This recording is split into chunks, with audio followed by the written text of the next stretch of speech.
this video is to clear up some misunderstanding between orientation and rotation.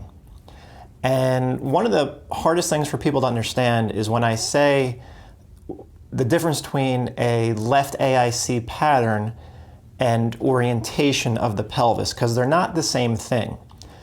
A left AIC pattern simply means that the pelvis on the left side of the pelvis is forward compared to the right side. This is mostly due to the internal arrangement of our organs and the bigger right diaphragm. The diaphragm on the right is bigger than the diaphragm on the left, and I will include a picture in this video and you're going to see it right now. You'll notice that the right diaphragm is much bigger than the left diaphragm. It's not even close. They both attach to, and a bigger muscle is a stronger muscle. That is a physiological fact.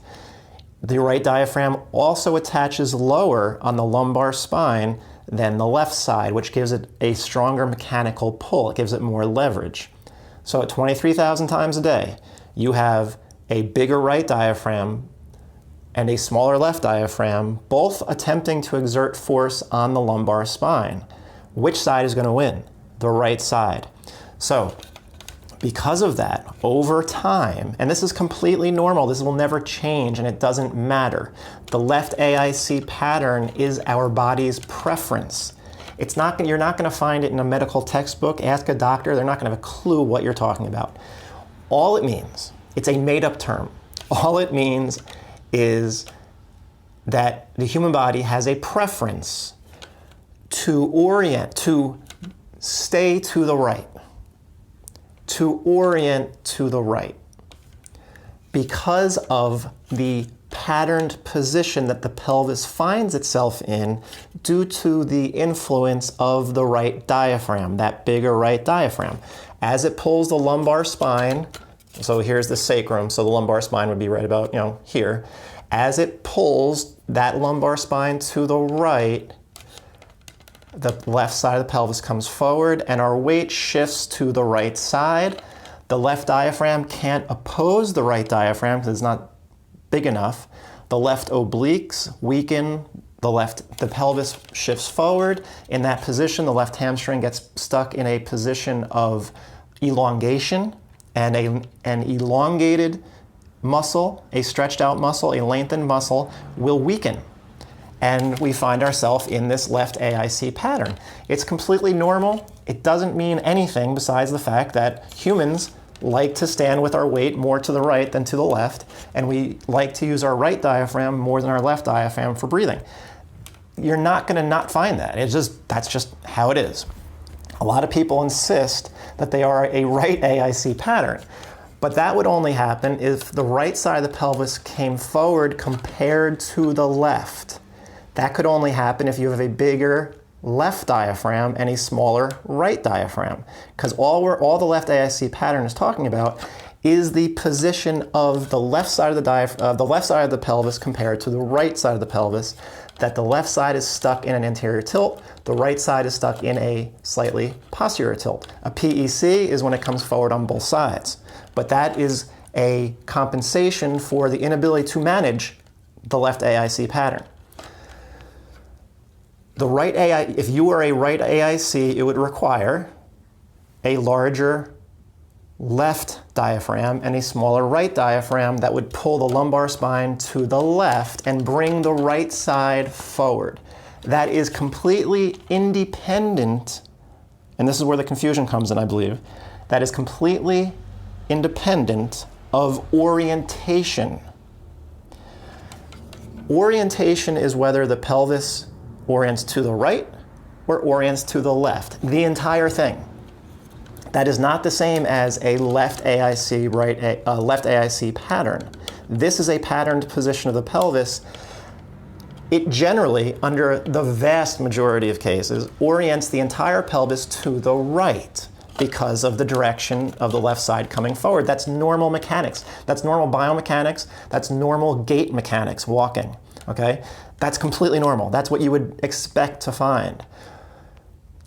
There can be instances where a pelvis could still be in a left AIC, left AIC pattern, yet orient to the left. But that's different.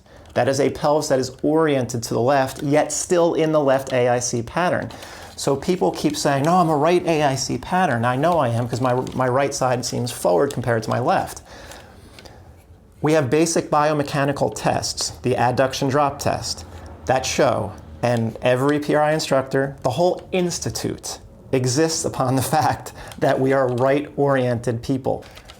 Now, when people get tested by physical therapists or physiotherapists, I don't know, whoever, chiropractors, I don't know how they're testing them. If you lie down, because of the position like this of the pelvis, it may make it seem like the right side is forward. If they test you, because you kind of roll in that direction. If they look at you standing up, there could be a number of reasons. Once you're standing up against gravity, all bets are off, because back extensor muscles, neck extensor muscles, hip flex, everything has to turn on. Your muscles have to turn on to stabilize you against gravity. So you're not at rest. In that position, maybe you have a muscle contracture somewhere that is orienting your pelvis visually from the person looking at you. It seems like the right side is kind of forward. Perhaps you're standing with your left knee locked and your right knee slightly bent, and that's become your normal position. And if you do that and you're standing like that, yeah, that right side will come forward. But underneath, you are still a left AIC patterned pelvis that, because of the way that you're standing with your legs and you have one knee slightly bent and one knee locked, makes it seem like the right side is coming forward. So it makes it look like your pelvis is oriented to the left, and maybe it is, but that's orientation. It doesn't change the patterned position, the patterned left AIC position of the pelvis. Regardless, the testing will still show that you're going to favor the right side of your body. This pelvis orients to the right in the vast majority of cases. We like to orient to the right. The rib cage also likes to orient to the right, yet counter-rotate to the left. But orientation and rotation are not the same thing. You orient to the right when you're on your right foot, and then the torso has to counter-rotate back to the left. But it's still on a rightward oriented body.